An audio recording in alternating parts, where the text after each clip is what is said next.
Well, our understanding of beavers continues to evolve. What do I mean by that? Well, our next guest is going to enlighten us. Real pleasure to welcome Elliot Lindsay, who is a biologist with Trout Unlimited Canada. And Elliot, first of all, thanks so much for taking some time and chatting with us today. Yeah, thanks very much for having me on. I'm glad to be here. So, talk to us a little bit about the role beavers are playing, especially when it comes to enhancing trout habitat. Yeah, so our understanding, I guess, of the role that beavers are playing now is sort of being shaped by some of what we're gaining from scientific research here in North America, especially in Western North America, and also in Europe, where beaver are actually being reintroduced, a different species of beaver, but very similar to our own North American beaver here in Canada. And a lot of the research right now on beavers and especially trout is actually focused on how we can use beaver or imitate beaver to get some of the benefits that they bring for fish habitat. And that's especially important here in Alberta, where, as many know, we can be susceptible to pretty extreme flow events, whether that's on the too much water side of things with severe flooding or on the not enough waters end of the spectrum with severe drought. So, is the main benefit that beavers bring to the table the control of water flow through the use of their dams?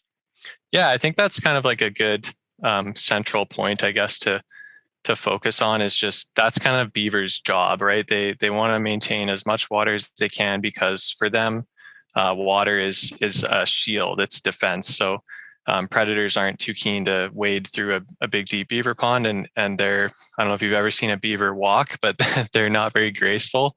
But when they're in the water, they're really quite efficient, and so the more water they have, the easier it is for them to get from their lodge to food sources. And so, kind of as a result of all of their dam building and water ponding activities, they end up creating all these additional benefits for all the species around them that are sort of knock-on effects. And that's kind of why we call them an ecosystem engineer, because they're able to actually engineer their whole ecosystem to create, more complex habitat, store a lot more water. They can help with groundwater recharge. They provide really important overwintering habitat for fish, which is something we kind of don't think about when we're all cozy inside our houses for the winter, waiting for fishing season to open again, is what the fish are doing under sheets of ice and out in the frigid landscape. So yeah, but their water storage desires, I guess, of beaver are kind of what drives them to create all of these structures and benefits that they do. We have traditionally had conflicts with beavers. And one of the tools that I was introduced to just a couple of years ago, and I know it's been around for a long time, something called a pond leveler. Has that been transformative in terms of reaching out to landowners and being used as a viable tool in allowing a beaver in an area that otherwise may have been removed? Yeah, I think so for sure. That's been like one of like a suite of tools that are kind of, you hear them referred to as coexistence tools, and I think that's like been a great benefit to communities of just sort of like reframing how we think about beavers as being.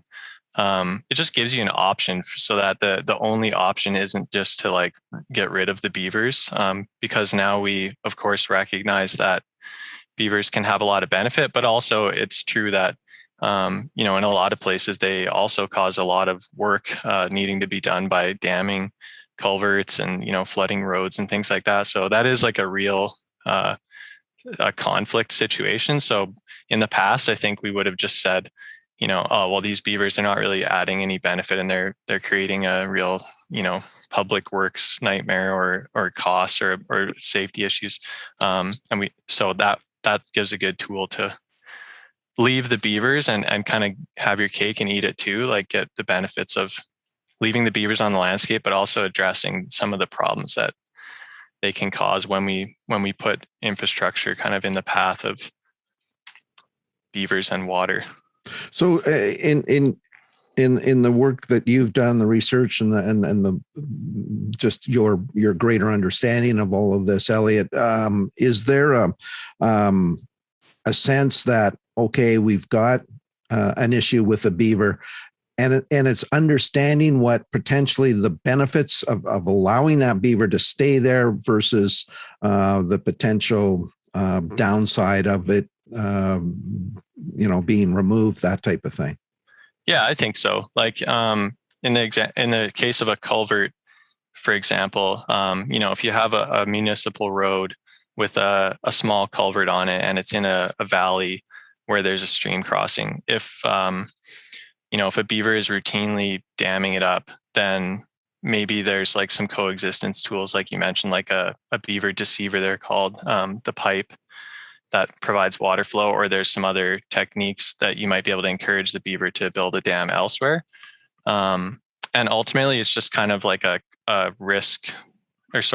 cost benefit analysis, because the culvert, if beavers can completely dam a culvert up and it's flooding the road, then the culvert's probably undersized.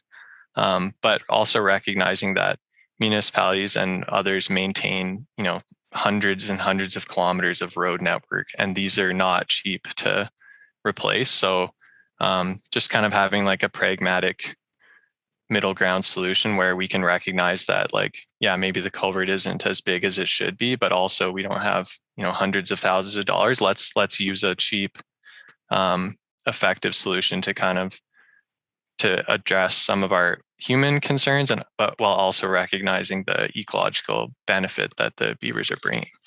Well, it sounds like a fascinating program. Elliot, thanks so much for spending some time and shedding some light on this topic, and look forward to following up with you in the near future to see where we're headed with this interesting project. Thanks so much again. Thanks.